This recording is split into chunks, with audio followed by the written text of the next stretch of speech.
into your network. Pick somebody that you know who runs or works in a relatively large business. This would be my favorite choice for you. Actually, this and the next one are going to be my two favorite choices for you. So my preference would be to, over the time between now and next Wednesday, for you to find somebody in your network. That could be a friend, a family member. Somebody in your network that works at a relatively large company. Now, relatively large, I mean, it could be a corner grocery store. It doesn't need to be a huge industry. It could be just a store that makes $100,000 a year. And I want you to interview that person and understand what is hurting their business and making them crazy. I want you to find an efficiency in their business, an inefficiency in their business that you can fix. That's the goal. And then from that, I want you to create a business idea. So for example, last week we had a high school class here. We had one high school kid. Her father runs a business in Brazil. He owns it and manages it. And all they do, their entire business model is they buy porcelain, ceramic, decorative items, and they receive roughly between 40 and 80 orders per week, and they ship roughly between 40 and 80 decorative items per week, where each item is relatively expensive. That's what they do. They're a $20 million business. And they've been a $20 million business for the last 20 years, and all they do is they buy ceramics, and then they ship them to customers who order them, mostly over the telephone. That's all they do. 6% of their shipments are lost. They go to the wrong place, they put it in the wrong truck, they have to bring it back, they open the box, it's 6%. For 20 years, 6% of the stuff has been lost. So this young lady, she says, RFID chips. We can put RFID chips inside the box and we can know what's exactly in the box, and we can measure the RFID chip when it goes into the truck, and we can measure it when it comes out of the truck, and we can find things in inventory. It's like, well, yeah. Yeah, you could. So she called up, she interviewed her dad, and her dad explained the problems, and now she just sent me an email yesterday saying, my dad says now that I finished the course, he wants me to start the business. He'll fund it. He wants the product. He wants me to make a business that solves his losing, missing, crappy delivery logistics in his own business.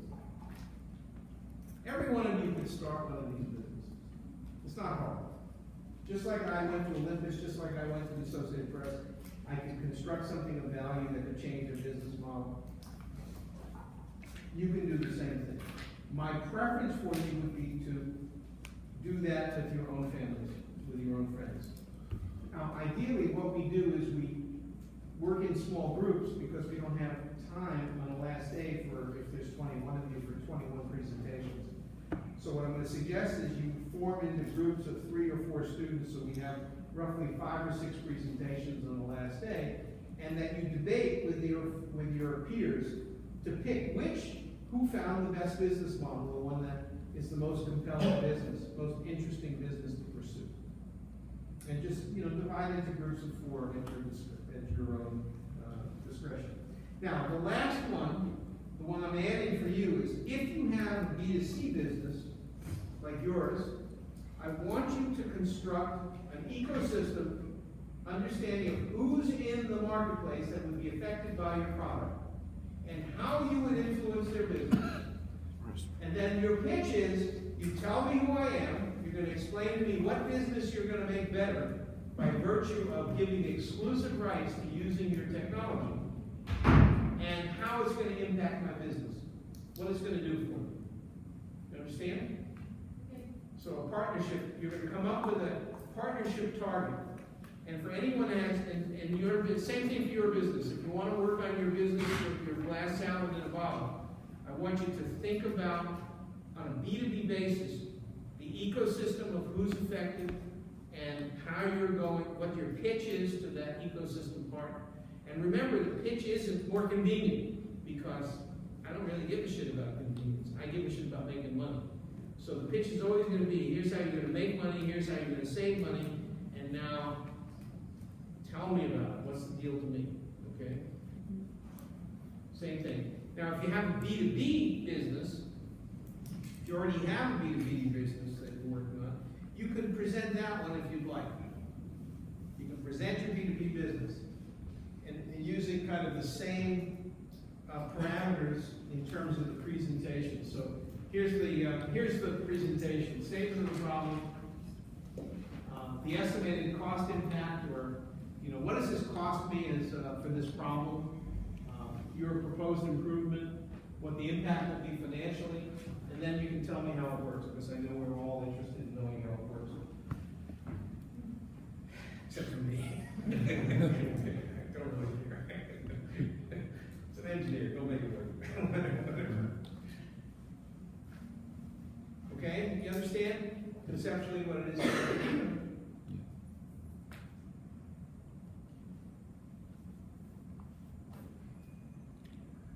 So, let me know when you're finished with your notes and your writing, and I'll move on to a different topic.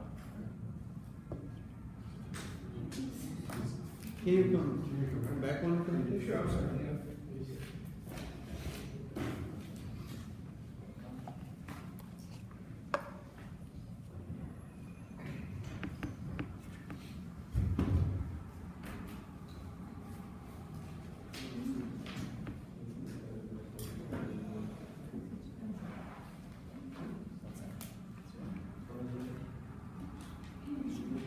So, I just want to expand on my abuse and picking on people. Let's go back to salad lady. It's me. That's you. So you will now, for henceforth, be known as salad lady. Okay? Oh. This is it. Okay, I'm gonna make a salad for you. So one of the challenges in your business, listening to yesterday's lecture and discussion and today's lecture and discussion, one of the challenges in a consumer business, and it's going to be true in your business and it would be true in their business, is if you weren't able to find a business partner who can bring your product to the market, then the challenge for you is how are you going to sell it to moms and dads or to hungry people, right? And the cost of selling it is non-trivial. Right? So if you were creating, let's say I was a venture capitalist and you were coming to me and said, Bob, I'd like you to invest $100,000 in my business, and here's what the business is. And you started to tell me it's salad and blah, blah, blah, and it's convenient. And I said, I don't care what the business is. Now, tell me how you're going to acquire customers. Give me no, don't tell me now. Don't tell me now. I want you to think about the process of how you're going to acquire customers. And the research that I would want you to do is, well, what does it cost to acquire a customer? You say, I'm going to use social media, Facebook, to acquire customers. Okay, I believe you. What does a Facebook ad cost? How many people are going to respond to it? How do they contact you? Do they call you on the telephone? Do they write in? Do they click on a buy button? What the hell works? What does it cost you to do the transaction with them? How long does a customer stay with you? When do they leave you?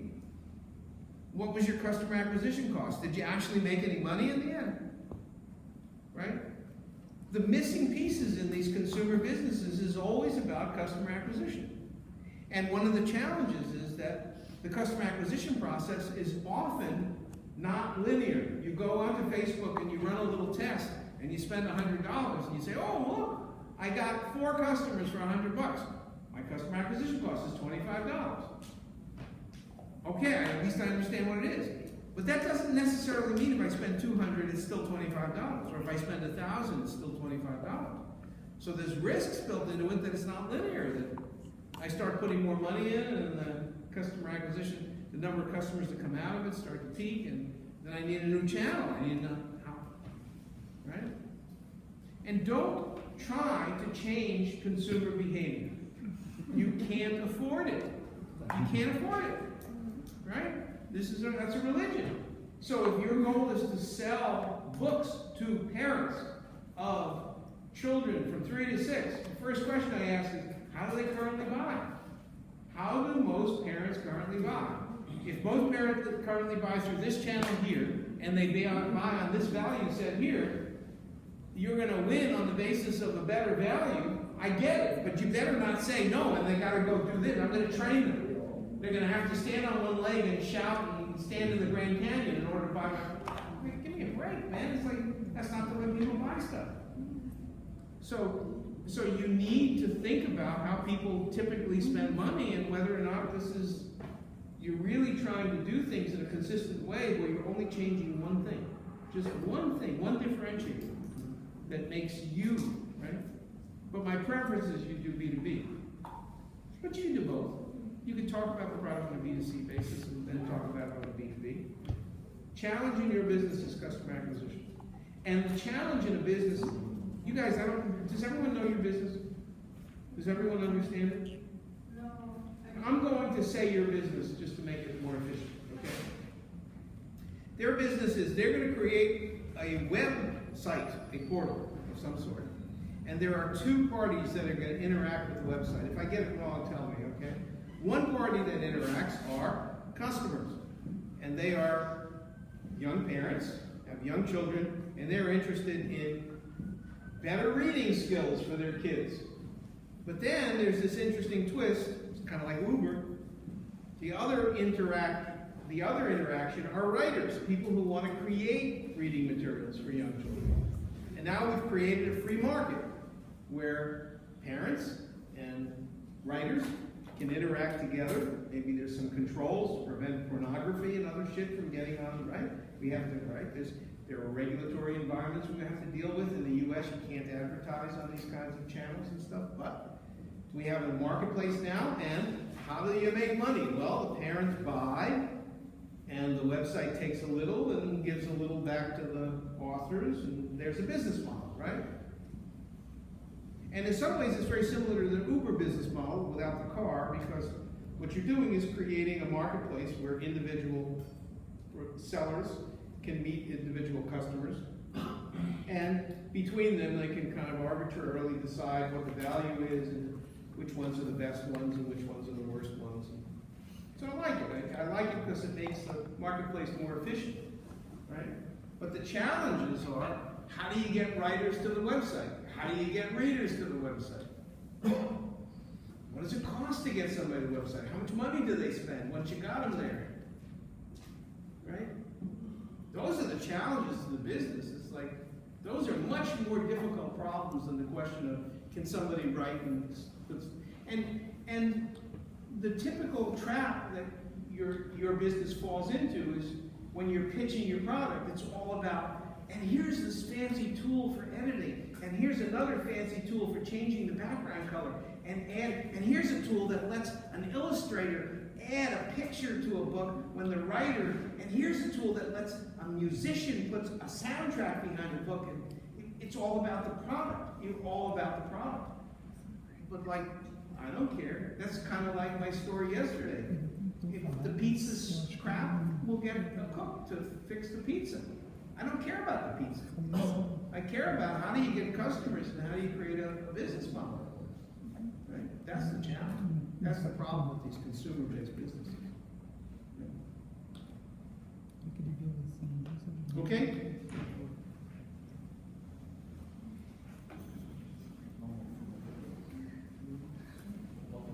Não vai retornar, né? Não retorna. Não retorna no ponto. Eu acho que nossa, interessante. Eu acho que mas você tem que fazer uma prova, porque você vai ser entrevistado. Se você acha que tá bom, Eu acho que tem. Tem que vender depois.